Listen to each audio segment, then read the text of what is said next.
Okay, pero sa amin ito. So, living expenses namin sa aming isang linggo. Ay, isang linggo, isang kinsenas pala. Ano ba yan? So, yan, magbabayad na. Okay na daw yan. Tara, bayaran natin. Paminta.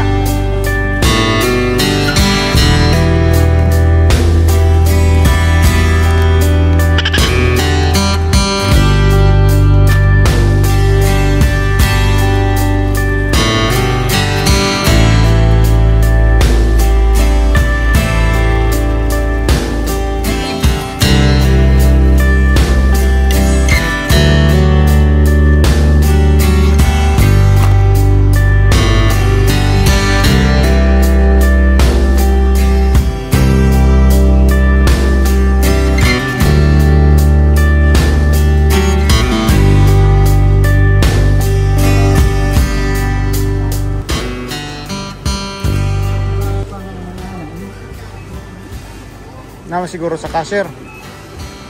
Naman sa cashier. So yes, magbabayad na tayo. Dito na tayo sa may cashier. So kailangan nating tignan kung ano yung mga kulang sa kusina. Kung okay na ba to. Ayan.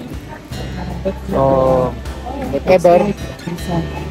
Doon na kukulangin naman. Doon na lang sa ano.